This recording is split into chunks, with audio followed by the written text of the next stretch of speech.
നമസ്കാരം, എല്ലാവർക്കും മലബാർ റിസോഴ്സ് ഹബിൻ്റെ പുതിയ വീഡിയോയിലേക്ക് സ്വാഗതം. നമ്മൾ ഇന്ന് ഡിസ്കസ് ചെയ്യാൻ പോകുന്നത് മെക്കാനിക്കൽ എഞ്ചിനീയറിംഗിലെ 5ാം സെമസ്റ്ററിലെ സബ്ജക്റ്റായ ഡിസൈൻ ഓഫ് മെഷീൻ എലമെൻസിലെ കുറച്ച് ക്വസ്റ്റ്യൻസുകളാണ്.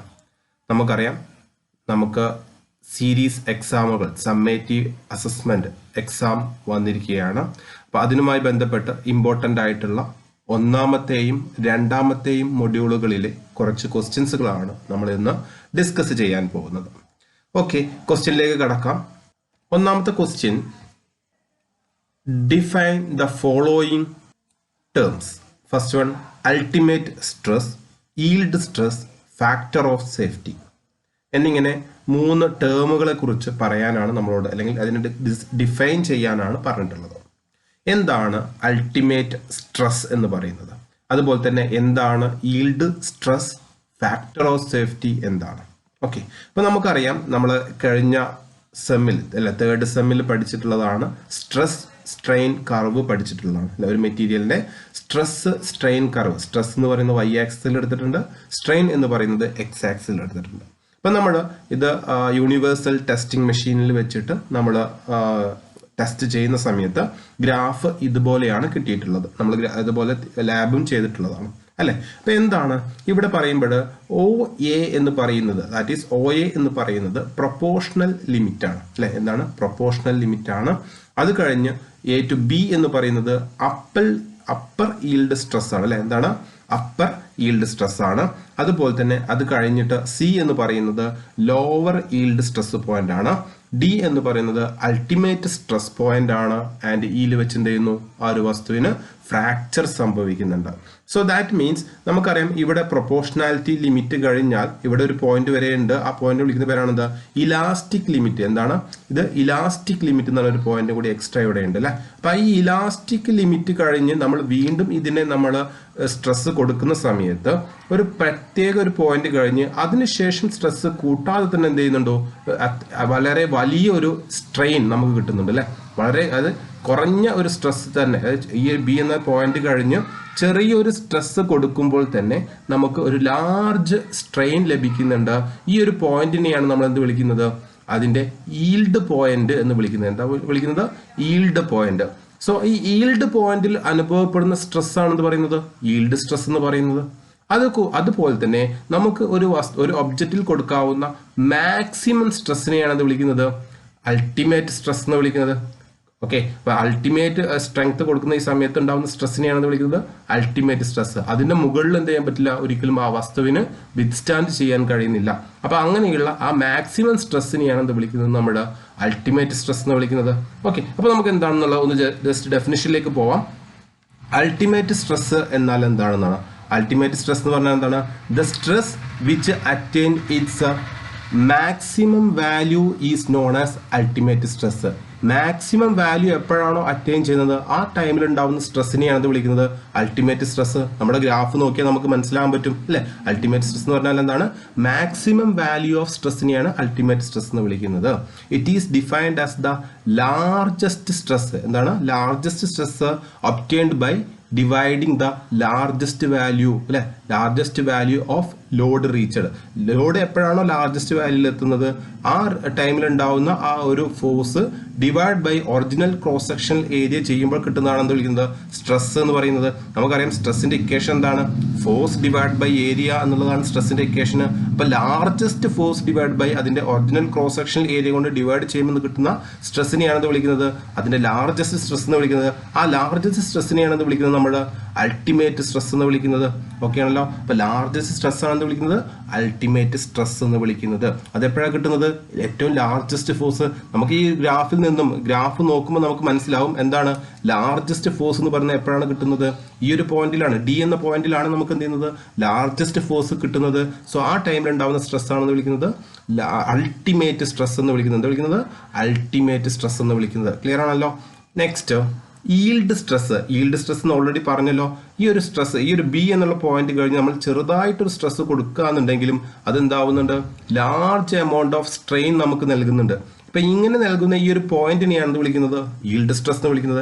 ഡെഫിനിഷനിലേക്ക് പോവാം. If the material stressed beyond the point the elastic limit, നമ്മൾ ഇലാസ്റ്റിക് ലിമിറ്റ് കഴിഞ്ഞ് കുറച്ചുകൂടി നമ്മൾ എന്തെങ്കിലും സ്ട്രെസ് കൊടുക്കുക എന്നുണ്ടെങ്കിൽ ഒരു പ്ലാസ്റ്റിക് സ്റ്റേജ് വിൽ റീച്ച്. അവിടുന്ന് ശേഷം എന്ത് ചെയ്യും, ഒരു പ്ലാസ്റ്റിക് റീജിയൻ, അതായത് ഇലാസ്റ്റിക് റീജിയൻ കഴിഞ്ഞ് ഇവിടെ ഒരു ഇലാസ്റ്റിക് റീജിയൻ ഉണ്ടെന്ന് ഞാൻ പറഞ്ഞല്ലോ. അപ്പം അത് കഴിഞ്ഞ് വീണ്ടും നമ്മൾ സ്ട്രെസ് കൊടുക്കുക എന്നുണ്ടെങ്കിൽ അതെന്തായിട്ട് മാറും, പ്ലാസ്റ്റിക് സ്റ്റേജിലേക്ക് എത്താറുണ്ട് അല്ലേ, പ്ലാസ്റ്റിക് സ്റ്റേജിലേക്ക് എത്തും. On the removal of the load remove ചെയ്താലും എന്ത് ചെയ്യും, the material will not able to recover its original size and shape. അതിനെയാണ് നമ്മൾ എന്ത് വിളിക്കുന്നത്, പ്ലാസ്റ്റിക് സ്റ്റേജ് എന്ന് വിളിക്കുന്നത്. എന്താ പ്ലാസ്റ്റിക് സ്റ്റേജ് എന്ന് വിളിച്ചാൽ നമ്മൾ ലോഡ് റിമൂവ് ചെയ്ത് കഴിഞ്ഞാലും അതിന്റെ ഒറിജിനൽ പൊസിഷൻ റീഗെയിൻ ചെയ്യുന്നില്ല എങ്കിൽ അതിനെ വിളിക്കുന്ന പേരാണ് എന്ത്, പ്ലാസ്റ്റിക് സ്റ്റേറ്റ് എന്ന് വിളിക്കുന്നത്. അപ്പം അതായത് നമ്മുടെ ഇലാസ്റ്റിക് ലിമിറ്റ് കഴിഞ്ഞ് വീണ്ടും നമ്മൾ സ്ട്രെസ് കൂട്ടുകയാണെങ്കിൽ അതെന്ത് ചെയ്യും, പ്ലാസ്റ്റിക് റീജിയനിലേക്ക് എത്തും, അല്ലെങ്കിൽ പ്ലാസ്റ്റിക് സ്റ്റേജിലേക്ക് എത്തും അല്ലേ. അപ്പോൾ പ്ലാസ്റ്റിക് സ്റ്റേജ് എന്ന് പറഞ്ഞാൽ എന്താണ്, നമ്മുടെ സ്ട്രെസ് റിമൂവ് ചെയ്ത് കഴിഞ്ഞാലും അല്ലെങ്കിൽ ലോഡ് റിമൂവ് ചെയ്ത് കഴിഞ്ഞാലും അത് ഒറിജിനൽ പൊസിഷൻ റീഗെയിൻ ചെയ്യുന്നില്ലെങ്കിൽ അതിനെയാണ് വിളിക്കുന്നത് പ്ലാസ്റ്റിക് സ്റ്റേജ് എന്ന് വിളിക്കുന്നത്. അപ്പോൾ ഈ പ്ലാസ്റ്റിക് സ്റ്റേജ് കഴിഞ്ഞ് നമ്മൾ പിന്നെയും മുന്നോട്ട് പോവുകയാണെന്നുണ്ടെങ്കിൽ എന്ത് സംഭവിക്കും, where strain increases as faster rate with any increase in the stress. ഈ ഒരു ബി എന്ന് പറഞ്ഞ പോയിന്റ് എത്തിന്ന് വിചാരിക്കോ, വീണ്ടും നമ്മൾ സ്ട്രെസ് ഇൻക്രീസ് ചെയ്യാണ്, ചെറുതായിട്ട് ഇൻക്രീസ് ചെയ്ത് കഴിഞ്ഞാലും എന്ത് ചെയ്യുന്നു, അത് ഫാസ്റ്റർ റേറ്റിൽ എന്ത് ചെയ്യുന്നു, അതിന് സ്ട്രെയിൻ വരുന്നു. ചെറിയൊരു ഇൻക്രീസ് നടത്തിയപ്പോൾ തന്നെ എന്ത് സംഭവിച്ചു, വലിയൊരു അളവിൽ എന്ത് ചെയ്തു, സ്ട്രെയിൻ അനുഭവപ്പെടുന്നുണ്ട് എന്നുണ്ടെങ്കിൽ ആ ഒരു പോയിന്റിനെയാണ് നമ്മൾ എന്ത് വിളിക്കുന്നത്, അതിന്റെ ഈൽഡ്, അപ്പർ ഈൽഡ് പോയിന്റ് എന്ന് വിളിക്കുന്നത് അല്ലെ, ഈൽഡ് പോയിന്റ് എന്ന് വിളിക്കുന്നത്. അപ്പം where the strain increases at fast rate with any increase in the stress. ചെറിയൊരു പോയിന്റ് ഇൻക്രീസ് നടത്തിയപ്പോൾ തന്നെ എന്ത് ചെയ്തു, സ്ട്രെയിൻ വളരെ കൂടിയിട്ടുണ്ട്. അറ്റ് ദിസ് പോയിന്റ്, ആ പോയിന്റിൽ the material yield before the load കൊടുക്കുന്നതിനേക്കാൾ മുന്നേ എന്ത് ചെയ്യുന്നു, അത് ഈൽഡ് നൽകുന്നു അല്ലെങ്കിൽ അതിന് സ്ട്രെയിൻ അനുഭവപ്പെടുന്നു. And there is a appreciable strain without any increase in stress. നമ്മൾ സ്ട്രെസ് കൂട്ടാതെ തന്നെ എന്ത് ചെയ്യുന്നു, ആ പോയിന്റിൽ വെച്ചിട്ട് എന്ത് സംഭവിക്കുന്നു, അതിന് സ്ട്രെയിൻ സംഭവിക്കുന്നുണ്ട്.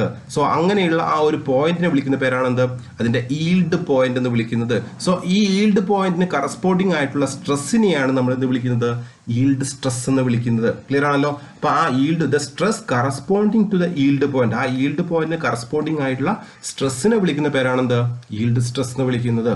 ഓക്കെ, അപ്പൊ എന്താണെന്ന് മനസ്സിലായല്ലോ. ഈൽഡ് സ്ട്രെസ് എന്ന് പറഞ്ഞാൽ yield stress is the stress corresponding to the yield point. Yield പോയിന്റിന് കറസ്പോണ്ടിങ് ആയിട്ടുള്ള സ്ട്രെസ്സിനെ വിളിക്കുന്ന പേരാണ് ഈൽഡ് സ്ട്രെസ് എന്ന് വിളിക്കുന്നത്. അപ്പൊ ഈൽഡ് പോയിന്റ് എന്താണെന്ന് നമുക്ക് ഡിസ്ക്രൈബ് ചെയ്യാൻ പറ്റണം. എന്താണ് ഈൽഡ് പോയിന്റ് എന്ന് പറഞ്ഞാൽ, അതാണ് ഇവിടെ പറയുന്നത്.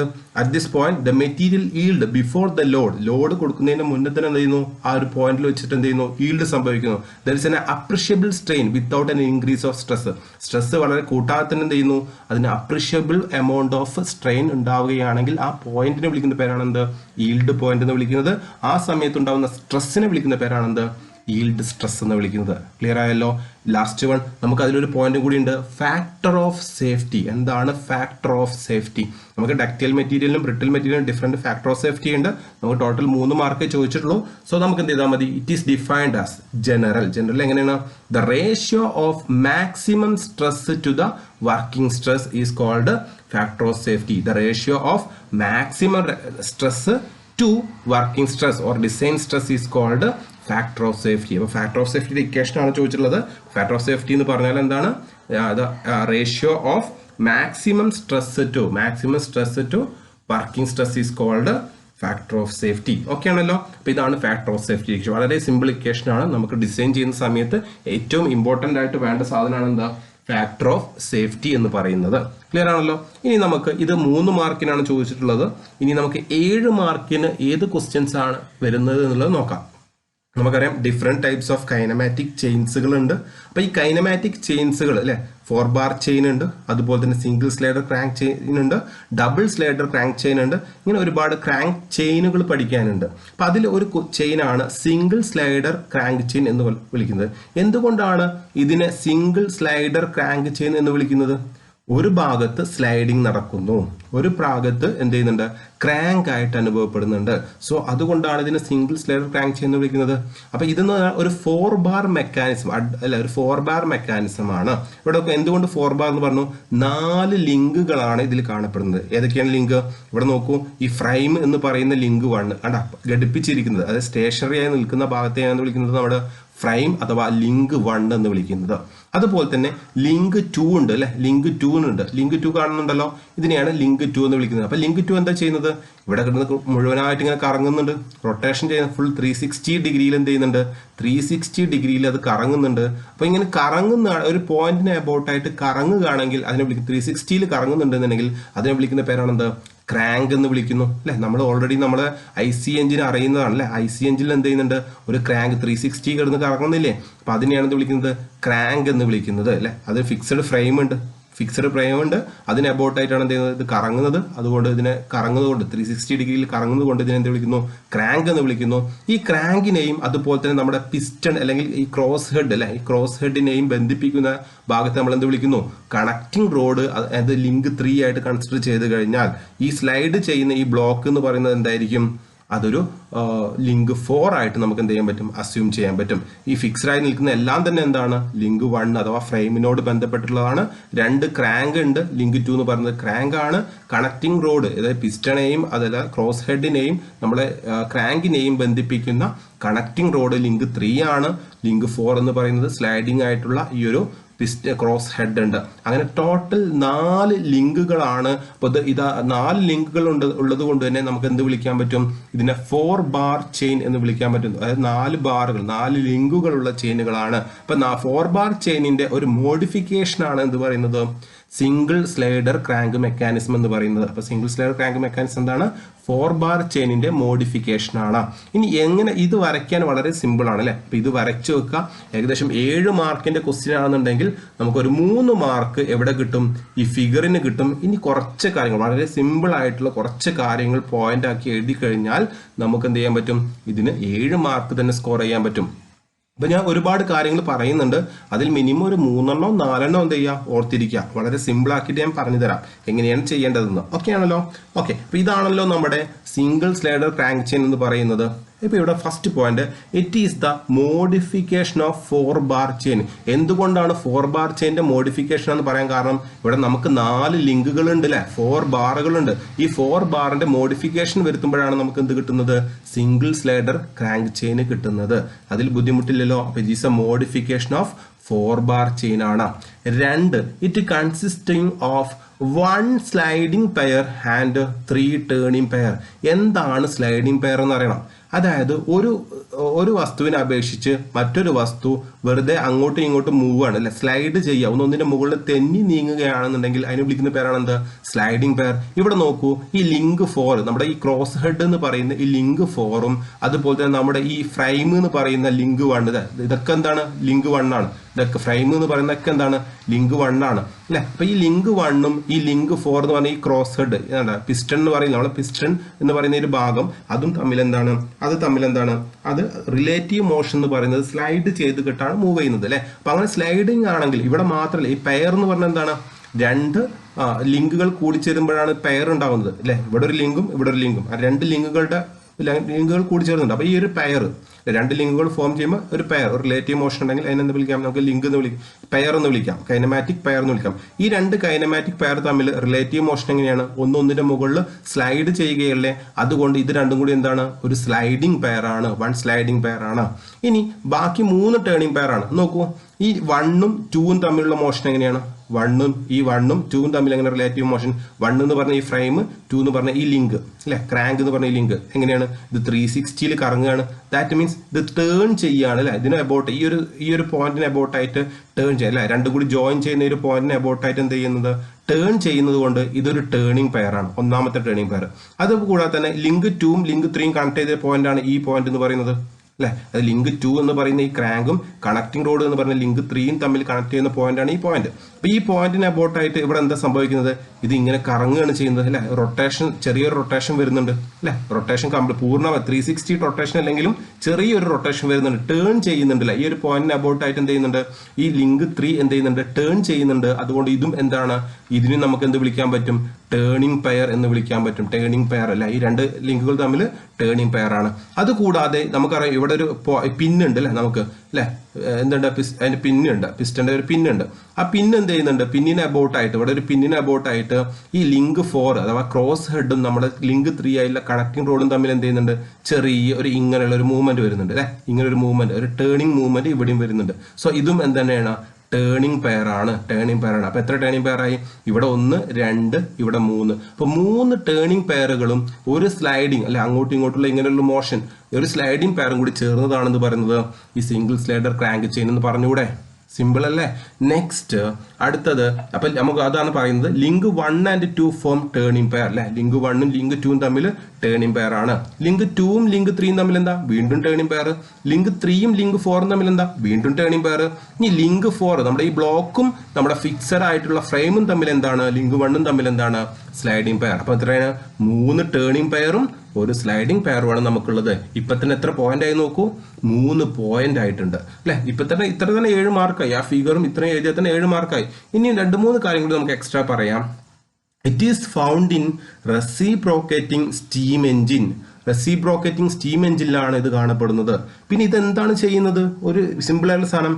This mechanism convert rotary motion into reciprocating motion. ഇവിടെ ഉള്ള റോട്ടറി മോഷൻ ആണെങ്കിൽ ഇവിടെ നമുക്ക് ഔട്ട്പുട്ട് ആയിട്ട് കിട്ടുന്ന എന്താണ്? റെസിപ്രോക്കേറ്റിംഗ് മോഷൻ ആണ്. ഇനി ഇവിടെയാണ് ഇൻപുട്ട് വരുന്നെങ്കിൽ ഇവിടെ നമുക്ക് കിട്ടുന്ന ഔട്ട്പുട്ട് എന്താണ്? റോട്ടറി മോഷൻ ആണ്. അതായത് റോട്ടറി മോഷനെ റെസിപ്രോക്കേറ്റിംഗ് മോഷൻ ആക്കിയിട്ടും അതുപോലെ തന്നെ റെസിപ്രോക്കേറ്റിംഗ് മോഷനെ നമുക്ക് റോട്ടറി മോഷൻ ആക്കി കൺവേർട്ട് ചെയ്യാൻ കഴിയുന്ന ഒരു സെറ്റപ്പ് ആണ് എന്ത് പറയുന്നത്? സിംഗിൾ സ്ലൈഡർ മെക്കാനിസം എന്ന് പറയുന്നത്. ശരിയല്ലേ? അപ്പൊ അതൊരു പോയിന്റ് ആണ്. എത്ര പോയിന്റ് ആയി? 5 പോയിന്റ് ആയി അല്ലെ. നെക്സ്റ്റ് അടുത്ത പോയിന്റിലേക്ക് പോവാം. The link 1 correspond to the frame. അത് എഴുതി കൂടെ? ലിങ്ക് 1 എന്ന് പറഞ്ഞാൽ ഫ്രെയിമിന് ഈക്വൽ ആണ്. ലിങ്ക് 2 എന്ന് പറഞ്ഞാൽ എന്തിന് ഈക്വൽ ആണ്? നമ്മുടെ ക്രാങ്കിന് ഈക്വൽ ആണ്. ലിങ്ക് 3 എന്ന് പറഞ്ഞാൽ എന്തിന് ഈക്വൽ ആണ്? കണക്ടിംഗ് റോഡിന് ഈക്വൽ ആണ്. ലിങ്ക് 4 എന്ന് പറഞ്ഞാൽ എന്തിന് ഈക്വൽ ആണ്? ക്രോസ് ഹെഡ് അല്ലെങ്കിൽ നമുക്ക് പിസ്റ്റൺ എന്നിലേക്ക് എന്ത് ചെയ്യാം? പറയാൻ പറ്റും. സോ അതാണ് അടുത്ത് പറയുന്നത്. ലിങ്ക് 2 എന്ന് പറഞ്ഞാൽ ക്രാങ്ക് ആണ്. ലിങ്ക് 3 കണക്ടിംഗ് റോഡാണ്. ലിങ്ക് 4 ക്രോസ് ഹെഡ് ആണ് എന്നിങ്ങനെ നമുക്ക് പറയാൻ പറ്റില്ലേ? ഇത്ര എഴുതി കഴിഞ്ഞാൽ ഏകദേശം 5-6 പോയിന്റ് ആയി. നമുക്ക് 7 മാർക്ക് എന്തായാലും കിട്ടും. ഓക്കെ ആണല്ലോ? അപ്പൊ അതാണ് ഒന്നാമത്തെ മൊഡ്യൂളിൽ. ഇതുപോലുള്ള ഒരുപാട് മെക്കാനിസങ്ങളുണ്ട്, അതുപോലെ തന്നെ ചെയിനുകളുണ്ട്. ഈ കാര്യങ്ങളൊക്കെ എന്ത് ചെയ്യാം? വളരെ ഇമ്പോർട്ടൻ്റ് ആണ്. അതുപോലെ തന്നെ നമ്മുടെ വെൽഡിങ് വരുന്നുണ്ട്. വെൽഡിങ്ങിന്റെ പ്രോബ്ലംസ് ഇമ്പോർട്ടൻ്റ് ആണ്. അതുപോലെ തന്നെ റിവെറ്റിംഗ് വരുന്നുണ്ട്. റിവെറ്റിംഗ് ടൈപ്സ് ഓഫ് റിവെറ്റ് നോക്കണം, വളരെ ഇമ്പോർട്ടൻ്റ് ആണ്. ഓക്കെ, ഇനി മൊഡ്യൂൾ 2ലേക്ക് പോവാണ്. മൊഡ്യൂൾ 2ലേക്ക് പോകുമ്പോൾ 3 മാർക്കിനൊക്കെ ചോദിക്കാവുന്ന ഒരു ക്വസ്റ്റ്യൻ ആണ് ഈ കാണുന്നത്. 3 മാർക്കിന് എന്തൊക്കെയാണ് അവർ ചോദിച്ചിട്ടുള്ളത്? എ സോളിഡ് ഷാഫ്റ്റ് അല്ലെ. എ സോളിഡ് ഷാഫ്റ്റ് ടോർക്ക് പറഞ്ഞിട്ടുണ്ട് 10. അപ്പൊ നമ്മൾ ആദ്യം ചെയ്യേണ്ടത്, ഒരു പ്രോബ്ലം കിട്ടിയാൽ ആദ്യം ചെയ്യേണ്ടത് ഗിവൺ ഡാറ്റ എന്ന് എഴുതുക. എന്താണ് ഗിവൺ ഡാറ്റ? തന്നിരിക്കുന്ന കാര്യങ്ങൾ എന്തൊക്കെയാണ് തന്നിരിക്കുന്നത്? ഫസ്റ്റ് തന്നിട്ടുള്ളത് ടോർക്ക് ആണ് തന്നിട്ടുള്ളത്. അപ്പൊ torque is equal to UE. Torque is equal to T equal to എത്രയാണ്? 10 കിലോ ന്യൂട്ടൺ മീറ്റർ എന്നാണ്. ഒരിക്കലും നമ്മൾ കിലോ ന്യൂട്ടണിൽ എന്ത് ചെയ്യാറില്ല. ദാറ്റ് മീൻസ് അതിനെ ഒഴിവാക്കി ന്യൂട്ടൺ മീറ്ററിലേക്ക് ആക്കുകയാണ്. 10 × 10⁻³ ന്യൂട്ടൺ മീറ്റർ എന്ന് എഴുതുന്നതിൽ ബുദ്ധിമുട്ടുണ്ടോ? ഇല്ല. Then next, if the shear stress is not exceed 45 MPa. അപ്പൊ ഒരു ചെറിയൊരു പ്രശ്നമുണ്ട്. ഈ MPa എന്ന് പറഞ്ഞാൽ Nm/mm² ഈക്വൽ അല്ലേ? MPa എന്ന് പറഞ്ഞാൽ Nm/mm² ഈക്വൽ ആണ്. ഇവിടെ യൂണിറ്റ് എന്താ? ലെങ്ത്തിന്റെ mm ആണ്. ഇവിടെ എന്താ യൂണിറ്റ്? m ആണ്. സോ നമുക്ക് ഇതിനെ എന്തിലേക്ക് മാറ്റണം? മില്ലിമീറ്ററിലേക്ക് മാറ്റണം. അപ്പൊ 10 × 10⁻³ ഈ മീറ്ററിനെ mmലേക്ക് മാറ്റാൻ എന്താ ചെയ്യേണ്ടത്? നമുക്കറിയാം, ഒരു മീറ്റർ എന്ന് പറഞ്ഞാൽ 1000 mm ആണ് അല്ലെ. അപ്പൊ ഒരു മീറ്റർ എന്ന് പറഞ്ഞാൽ 1000 mm ആണ്. അപ്പൊ ഈ ഒരു മീറ്ററിനെ നമുക്ക് mmലേക്ക് മാറ്റാൻ എന്ത് ചെയ്യണം? 1000 കൊണ്ട് മൾട്ടിപ്ലൈ ചെയ്യണം. 1000 എന്ന് പറഞ്ഞാൽ എത്രയാണ്? 10⁻³ ആണ്. അപ്പൊ ന്യൂട്ടൺ mm എന്ന് യൂണിറ്റ് വരും അല്ലെ. 10⁻³ × 10⁻³ എന്ന് പറഞ്ഞാൽ എത്രയാണ്? 10⁻³ × 10⁻³ എന്ന് പറഞ്ഞാൽ 10 × 10⁻⁶ ഈക്വൽ ആണ്. 10⁻³ × 10⁻⁶ എന്താ? A+B അല്ലെ. 10 രണ്ടും കൂടി കൂട്ടുക, പവർ തമ്മിൽ കൂട്ടിയിട്ട് എഴുതിയാൽ മതി. That means equal to Newton mm എന്ന് നമുക്ക് കിട്ടും. അപ്പൊ ടോർക്കിന്റെ ആൻസർ കിട്ടിയിട്ടുണ്ട്. ഇനി ഷിയർ സ്ട്രെസ് എത്രയെന്ന് പറഞ്ഞിട്ടുണ്ട്. Shear stress is equal to 45 MPa എന്നാണ്. ദാറ്റ് മീൻസ് 45 Nm/mm² എന്നാണ് എഴുതുക. MPa നമുക്ക് എന്ത് എഴുതാൻ പറ്റും? നേരിട്ട് Nm/mm² എന്ന് എഴുതാൻ പറ്റും. ഇനി minimum diameter of the shaft ആണ് ചോദിച്ചിട്ടുള്ളത്. ദാറ്റ് ഈസ് സ്റ്റോക്ക് ഇക്വേഷൻ ഉണ്ട്, അത് കാണാതെ പഠിക്കുക. π/16 ഇതിന്റെ ഡെറിവേഷൻ ഒക്കെ ഉണ്ട് കേട്ടോ. π/16 τ d³ എന്നാണ് സോളിഡ് ഷാഫ്റ്റ്. ഇത് എന്തിന്റെയാണ്? സോളിഡ് ഷാഫ്റ്റിന്റെ ടോർക്കിന്റെ ഇക്വേഷൻ ആണ്. സോളിഡ് ഷാഫ്റ്റിന്റെ ടോർക്കിന്റെ ഇക്വേഷൻ ആണ് എന്ത് പറയുന്നത്? T is equal to pi by 16 tau D cube എന്ന് പറയുന്നത്. ഓക്കെ, ഇനി ജസ്റ്റ് ഇക്വേഷനിലേക്ക് പുട്ട് ചെയ്ത് കഴിഞ്ഞാൽ നമുക്ക് എന്താ വേണ്ടത്? ഡി ക്യൂബ് ആണ് അല്ലെങ്കിൽ ഡി ആണ് കണ്ടുപിടിക്കേണ്ടത്. സോ ഈ ഡി ക്യൂബിനെ മാത്രം ഇവിടെ നിർത്തുക, സമത്തിന്റെ അപ്പുറത്ത് ഡി ക്യൂബിനെ മാത്രം നിർത്തുക. അപ്പൊ ഇത്രയും ഈ 16 ഇങ്ങോട്ട് പോകുമ്പോൾ എന്തായിട്ട് മാറും? 16t എന്നായിട്ട് മാറൂലേ? ഈ 16 സമത്തിന്റെ അപ്പുറത്തേക്ക് പോകുമ്പോൾ 16t എന്ന് വരും അല്ലെ? അപ്പൊ 16t എന്ന് എഴുതിയിട്ടുണ്ട് സമത്തിന്റെ അപ്പുറത്ത്. ഇനി എന്ത് ചെയ്യുന്നു? പൈ ടോയും കൂടി എന്ത് ചെയ്യുന്നു? ഇങ്ങോട്ട് പോയാൽ കുണിക്കണം ഇങ്ങോട്ട് വരുമ്പോൾ എന്താ സമയത്ത് എന്താവും? ഹരിക്കണം എന്നാവും, പൈ ടോ എന്നാവും. ദാറ്റ് മീൻസ് 16 ഇൻറ്റു ടോർക്ക് എത്രയാണ്? ടോർക്ക് എന്ന് പറയുന്നത് നമുക്ക് നമ്മളോട് കണ്ടുപിടിച്ചിട്ടുണ്ട് 10 ഇൻറ്റു 10⁶ ഡിവൈഡഡ് ബൈ പൈന്റെ വാല്യൂ പൈ തന്നെ ഇടുക. ടോ എത്രയാണ്? ഷിയർ സ്ട്രെസ് 45 എന്ന് തന്നിട്ടുണ്ട്. ഇത് ജസ്റ്റ് കാൽക്കുലേറ്ററിൽ അടിച്ചു നോക്കുക എത്രയാണ് എന്ന് അടിച്ചു നോക്കുക. അപ്പൊ നമുക്ക് ഡി ക്യൂബിന്റെ വാല്യൂ കിട്ടും. ഡി ക്യൂബിന്റെ വാല്യൂ കിട്ടുന്നത് 113 17 68. എല്ലാവരും സ്റ്റോപ്പ് ചെയ്തിട്ട് കാൽക്കുലേറ്ററിൽ അടിച്ച് നോക്കുക കേട്ടോ. 68.484 എന്ന് കിട്ടും. ഓക്കെ, ഇത് ഡി ക്യൂബ് ആണ്. അപ്പൊ ഡി എന്താ ചെയ്യേണ്ടത്? D is equal to cube root of അല്ലെ? ക്യൂബ് റൂട്ട് ഓഫ്, ഇത് മറക്കരുത്, സ്ക്വയർ റൂട്ട് അല്ല, ക്യൂബ് റൂട്ട് ആണ്. അപ്പൊ എന്താ? Cube root of same 113 176 8.48. That means 484. Okay, 484. അപ്പൊ നമുക്ക് ആൻസർ കിട്ടുന്നത് 104.2 mm എന്നാണ്. നമുക്കറിയാം 104 എന്ന് പറയുന്നത് സ്റ്റാൻഡേർഡ് സൈസ് അല്ല. സ്റ്റാൻഡേർഡ് സൈസ് എങ്ങനെയാണ്? അത് ഇമ്പോർട്ടൻ്റ് ആണ്, കാണാതെ പഠിക്കണം. 25 mm to 60 mm ആണ് നമുക്ക് കിട്ടുന്ന വാല്യൂ എന്നെങ്കിൽ, ഇതിന്റെ ഇടയിലാണ് വാല്യൂ എന്നെങ്കിൽ അത് 5 mm ആണ് സ്റ്റെപ്പ് കൊടുക്കേണ്ടത്. അതായത് 25 കഴിഞ്ഞാൽ പിന്നെ 30 ഉള്ളൂ, 30 കഴിഞ്ഞാൽ 35 ഉള്ളൂ, 35 40 45 50 55 60 എന്നുള്ള രീതിയിൽ മാത്രമേ എന്തേ ഉള്ളൂ സ്റ്റാൻഡേർഡ് സൈസുകൾ ഉള്ളൂ.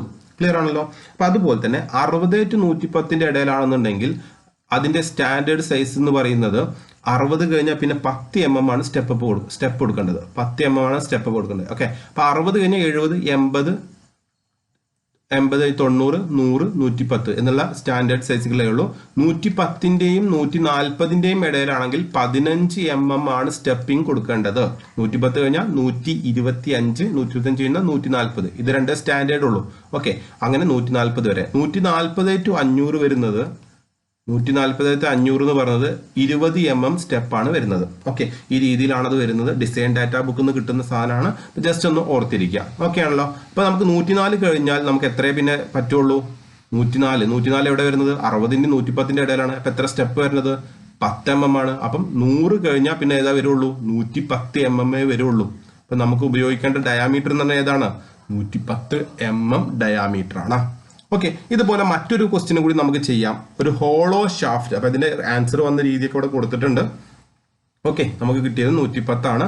കൃത്യമായ സ്റ്റെപ്പ് ഞാൻ കാണിച്ചിട്ടുണ്ട്. ഇനി ഒരു ക്വസ്റ്റ്യനും കൂടി നമുക്കൊന്നൊരു പ്രോബ്ലമാറ്റിക് ക്വസ്റ്റ്യൻസ് ഒന്നുകൂടി നോക്കാം. ഒരു ഹോളോ ഷാഫ്റ്റിന്റെ കേസിൽ എന്താണ് വരുന്നതെന്നുള്ള ഒരു ക്വസ്റ്റ്യൻ ആണ്. Okay, A hollow shaft transmit 200 kilowatt. അപ്പൊ നമുക്ക് ഓരോ ഗിവൺ ഡാറ്റ ആദ്യം എഴുതേണ്ടത് എന്താണ്? ഗിവൺ ഡാറ്റയാണ് നമുക്ക് ആദ്യം എഴുതേണ്ടത്. ഗിവൺ ഡാറ്റ പറയുന്നത് എന്താണ്?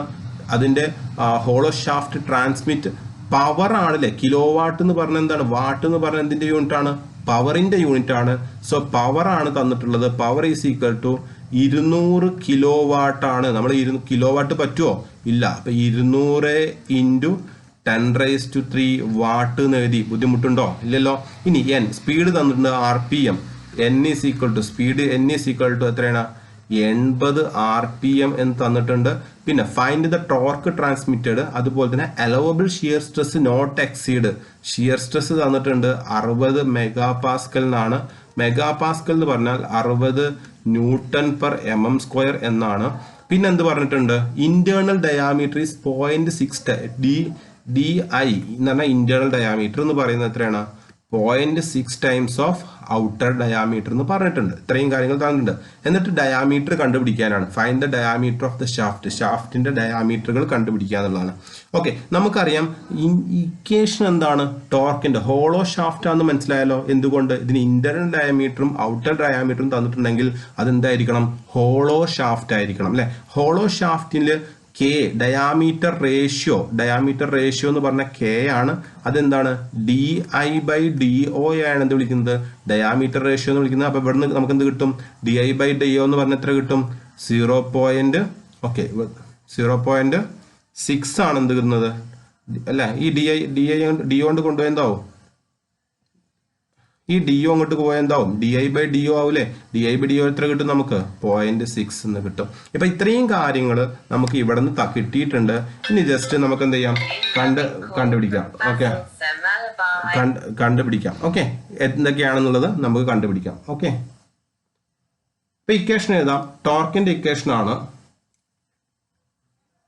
ഇക്വേഷൻ ആണ് T ഈസ് ഈക്വൽ ടു എന്താണ് ഹോളോ ഷാഫ്റ്റിന്റെ ടോർക്കിന്റെ ഇക്വേഷൻ ആണ് T is equal to solid shaft already നമ്മൾ പഠിച്ചതാണ്. എന്താണ് π/16 ടോ ഡി ക്യൂബ് നമ്മൾ ചെയ്തതാണ്. ഇനി ഹോളോ ഷാഫ്റ്റിന്റെ ടോർക്കിന്റെ ഇക്വേഷൻ ആണ് എന്ത് ഹോളോ ഷാഫ്റ്റിന്റെ π/16 എന്താണ് π/16 tau into DO cube into 1 - K⁻⁴ എന്നാണ്. K എന്താണെന്ന് ഓൾറെഡി നമ്മൾ പറഞ്ഞു. ഡയാമീറ്റർ റേഷ്യോ ആണ്.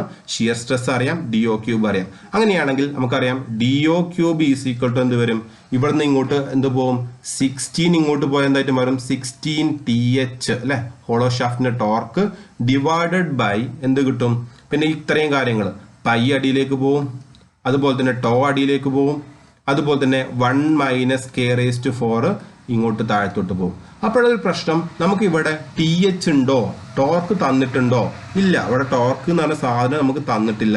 പക്ഷെ എന്ത് തന്നിട്ടുണ്ട് പവർ തന്നിട്ടുണ്ട്. അപ്പൊ പവറിൽ നിന്നും ടോർക്ക് എങ്ങനെ കണ്ടുപിടിക്കാൻ പറ്റും power is equal to 2πNT/16 അല്ലേ 2πNT/16 അല്ലേ. അപ്പൊ ടോർക്ക് ഈസ് ഈക്വൽ ടു നമുക്ക് ഇവിടുന്ന് ടോർക്ക് കണ്ടുപിടിച്ചൂടെ. ഈ ടോർക്ക് എന്ന് പറഞ്ഞാൽ മീൻ ടോർക്ക് ആണ്. നമുക്ക് ആവറേജ് ടോർക്ക് ആണ് ഈ ഇത് കാണുന്നത്. ഓക്കെ മാക്സിമം ടോർക്ക് കണ്ടുപിടിക്കണമെങ്കിൽ എന്ത് ചെയ്യണം എന്തെങ്കിലും റിലേഷൻ തന്നിട്ടുണ്ടെങ്കിൽ അത് ഉപയോഗിക്കാം. അല്ലാന്നുണ്ടെങ്കിൽ എന്ത് ചെയ്യാം നേരിട്ട് നമുക്ക് എന്ത് ചെയ്യാം ഈ ടോർക്ക് തന്നെ കൊടുക്കാം. അപ്പൊ ഇവിടെ കൊടുക്കുന്ന സമയത്ത് 16p ഡിവൈഡഡ് ബൈ 2πn ആണ് അല്ലെ 16p ഡിവൈഡ് ബൈ 2πn എന്നാണ്. ഇത് ചെയ്യുന്ന സമയത്ത് 60 ഇൻറ്റു എത്രയാണ് പി എന്ന് പറയുന്നത് 200 ഇൻറ്റു 10⁻³ എത്രയാണ് 200 ഇൻറ്റു 10⁻³ ഡിവൈഡഡ് ബൈ പിന്നെ എത്രയാണ് 2πn എന്ന് പറഞ്ഞാൽ 2 ഇൻറ്റു പൈ ഇൻറ്റു സ്പീഡ് നമുക്ക് തന്നിട്ടുണ്ട് 80 RPM. ഓക്കെ ഇത് ചെയ്യുമ്പോൾ നമുക്ക് ആൻസർ കിട്ടുന്നത് എത്രയാണെന്നൊന്ന് നോക്കൂ ഒന്ന് ചെയ്തു നോക്കൂ.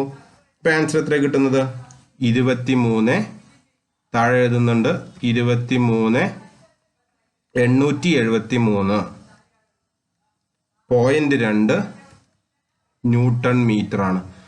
ചെറിയൊരു പ്രശ്നമുണ്ട്. നമുക്കറിയാം ഇവിടെ ഷിയർ സ്ട്രെസ് കൊടുക്കുന്നത് Nm/mm²ലാണ്. സോ ഇത് മീറ്ററിൽ ഉപയോഗിച്ചിട്ട് കാര്യമുണ്ടോ ഇല്ല. ഇതിനെ mm മാറ്റണം. mm മാറ്റാൻ എന്ത് ചെയ്യണം 23,873.2 ഇൻറ്റു മീറ്ററിന് മാറ്റാൻ ഞാൻ ഓൾറെഡി പറഞ്ഞു 1000 കൊണ്ട് മൾട്ടിപ്ലൈ ചെയ്യുക. അപ്പൊ ന്യൂട്ടൺ mm എന്നായിട്ട് മാറും. സോ ഈ ആൻസർ നമുക്ക് എന്ത് ചെയ്യാം ഇവിടെ കൊടുക്കാൻ പറ്റും അല്ലെ. ഓൾറെഡി നമുക്ക് കണ്ടുപിടിച്ചിട്ടുണ്ട് 16 ഇൻറ്റു TH അല്ലെ. ഇതാണ് എന്ത് വിളിക്കുന്നത് ഹോളോ ഷാഫ്റ്റിന്റെ ടോർക്ക് എന്ന് പറയുന്നത് എത്രയാണ് 23,873.2 into 10⁻³ all divide by pi into ടോന്റെ വാല്യൂ ആണ് ഓൾറെഡി നമ്മൾ കണ്ടുപിടിച്ച് ഇവിടെ എഴുതിയിട്ടുണ്ട് 60 എത്രയാണ് 60 ഇൻറ്റു 1 - കെയുടെ വാല്യൂ 0.6 ആണ് 0.6 all⁻⁴ ഇതാണ് വാല്യൂ വരുന്നത്. ഓക്കെ അപ്പൊ ഇത് കാൽക്കുലേറ്ററിൽ വളരെ കൃത്യമായിട്ട് അടിക്കണം ശ്രദ്ധിച്ചടിക്കണം ബ്രാക്കറ്റുകളൊക്കെ ഇട്ടടിക്കണം. ഓക്കെ ഇവിടെ ഹരിക്കുന്ന സമയത്ത് എന്ത് ചെയ്യണം ഒരു ബ്രാക്കറ്റ് ഇട്ടിട്ട് വേണം ഹരിക്കാൻ വേണ്ടിയിട്ട് അല്ലെങ്കിൽ ആൻസർ തെറ്റും. കാരണം ഇവിടെ ഒരു ബ്രാക്കറ്റ് ഇടണം ഇവിടെ ഒരു ബ്രാക്കറ്റ് ഇടണം. അപ്പോഴേ ഹരിക്കുമ്പോൾ എന്ത് ചെയ്യാൻ പറ്റുള്ളൂ കൃത്യമായിട്ടുള്ള ആൻസർ കിട്ടുള്ളൂ. ക്ലിയർ ആണല്ലോ. പിന്നെ ഇവിടെയും വേണമെങ്കിൽ എന്ത് ചെയ്യാം നിങ്ങൾ ബ്രാക്കറ്റിൽ തുടങ്ങിക്കോളൂ കുറേ നമ്പേഴ്സ് ഉള്ളത് കൊണ്ട്. ഓക്കെ അപ്പോഴേ കറക്റ്റ് ആൻസർ കിട്ടുള്ളൂ. ഇങ്ങനെ ചെയ്യുമ്പോൾ ഡി ക്യൂബിന്റെ വാല്യൂ നമുക്ക് കിട്ടുന്നത് 232,814 8.154 ഇതാണ് DO ക്യൂബിന്റെ വാല്യൂ കിട്ടുന്നത്. ഓക്കെ അപ്പൊ DO ക്യൂബിന്റെ വാല്യൂ കിട്ടി. ഇത്രയും ഭാഗം ഓക്കെ ആണല്ലോ. നെക്സ്റ്റ് നമ്മൾ എന്ത് ചെയ്യുന്നു അടുത്ത പേജിലേക്ക് പോവാണ്. ഇവിടെ സ്പേസ് ഇല്ല അടുത്ത പേജിലേക്ക് പോവാണ്. സോ നമുക്ക് കിട്ടിയിട്ടുണ്ട് DO cube is equal to 232 814 8.154 ആണ്. അപ്പൊ DO ഈസ് ഈക്വൽ ടു എന്താണ് ക്യൂബ് റൂട്ട് ഓഫ് 232 814 8.154 ഇത് നമ്മൾ കാൽക്കുലേറ്ററിൽ നേരിട്ട് അടിക്കുന്ന സമയത്ത് നമുക്ക് കിട്ടുന്നത് 132.5 എന്നുള്ള രീതിയിലാണ് കിട്ടുന്നത്. അപ്പം നമുക്കറിയാം സ്റ്റെപ്പിംഗ് അറിയാം. 160 to 110 എത്രയാണ്? 15 സ്റ്റെപ്പാണ്. 110 to 140 ആവുമ്പോൾ എന്താ സംഭവം? 15 സ്റ്റെപ്പിംഗ്. എത്രയാണ്? 15 mm ആണ് സ്റ്റെപ്പിംഗ്. അപ്പം 110 കഴിഞ്ഞാൽ പിന്നെ ഏതാ വരുള്ളൂ? 110 കഴിഞ്ഞാൽ 125 വരും. 125 140 ഇടയിൽ 125 പിന്നെ ഏതാ വരുള്ളൂ? 140 വരുള്ളൂ. അപ്പൊ ഇത് 132 ഉപയോഗിക്കാൻ പറ്റൂല. നമുക്ക് ഏതാ വേണ്ടത്? 140 mm ആണ് ഔട്ടർ ഡയാമീറ്റർ എന്ന് പറയുന്നത്. സോറി, ഔട്ടർ ഡയാമീറ്റർ എന്ന് പറയുന്നത് എത്രയാണ്? 140 mm ആണ്. Okay, next DO outer diameter 140 ആണെങ്കിൽ നമുക്ക് എന്ത് പറയാൻ പറ്റും? ഇന്നർ ഡയാമീറ്റർ എന്തായിരിക്കും? ഇത് D ഔട്ടർ ഡയാമീറ്റർ ആണ്. അപ്പൊ DI/DO എന്ന് പറയുന്നത് 0.6 ആണെന്ന് നമ്മൾ അറിയാം. കെയുടെ വാല്യൂ എത്രയാണ്? കെയുടെ വാല്യൂ അഥവാ ഡയാമീറ്റർ റേഷ്യോ എന്ന് പറഞ്ഞാൽ D inner by D outer is equal to 0.6 ആണ്. ദാറ്റ് മീൻസ് DI എന്ന് പറഞ്ഞാൽ എന്താണ്? 0.6 ഇൻറ്റു ഇങ്ങോട്ട് വരുമ്പോൾ DO ഇൻറ്റു ആവൂലേ? DI is equal to 0.6 into DO എന്ന് നമുക്ക് എഴുതാൻ പറ്റും. ദാറ്റ് മീൻസ് 0.6 ഇൻറ്റു DO എത്രയാണ്? 140 ആണ്. അപ്പൊ ഇത് ചെയ്യുമ്പോൾ നമുക്ക് കിട്ടുന്നത് 84 mm എന്നാണ്. അപ്പൊ എല്ലാ ഡയാമീറ്ററും ആയില്ലേ? നമുക്ക് കിട്ടി. DI എത്ര കിട്ടി? അപ്പൊ നമുക്ക് കിട്ടിയതൊക്കെയാണ്. DI എന്ന് പറയുന്നത് ഇന്നർ ഡയാമീറ്റർ എന്ന് പറയുന്നത് 84 mm അതുപോലെ തന്നെ DO എന്ന് പറയുന്ന ഔട്ടർ ഡയാമീറ്റർ എന്ന് പറയുന്നത് 140 mm ആണ്. ഇതാണ് നമ്മളോട് കണ്ടുപിടിക്കാൻ പറഞ്ഞത്. 7 മാർക്ക്. സിമ്പിൾ അല്ലേ? ഓക്കെ അല്ലേ? ഓക്കെ, അപ്പൊ സംശയങ്ങൾ ഉണ്ടെങ്കിൽ എന്ത് ചെയ്യാം? നിങ്ങൾക്ക് ചാറ്റ് വഴിയും അതുപോലെ തന്നെ നമ്മുടെ MRHന്റെ ഗ്രൂപ്പുകളിലും ചോദിക്കാവുന്നതാണ്. ഇനി കോഴ്സ് നമുക്ക് DMEയുടെ ഫുൾ കോഴ്സ് നമ്മുടെ MRH ആപ്പിൽ അവൈലബിൾ ആണ്. അപ്പോൾ ആവശ്യക്കാർ എന്ത് ചെയ്യാം? അത് പർച്ചേസ് ചെയ്യുക. ഫ്രീ വീഡിയോസുകളുണ്ട്, അതും കാണുക. ഓക്കെ, അപ്പൊ ഇതിന്റെ ആൻസർ ആണ് ഈ കൊടുത്തുള്ളത്. നമുക്ക് കിട്ടിയിട്ടുള്ള ആൻസർ തന്നെയാണ്. അപ്പൊ ഇത് എങ്ങനെയാണ് വന്നതെന്നുള്ള കൃത്യമായ സ്റ്റെപ്പുകൾ നിങ്ങൾക്ക് പറഞ്ഞു തന്നിട്ടുണ്ട്. ഓക്കെ,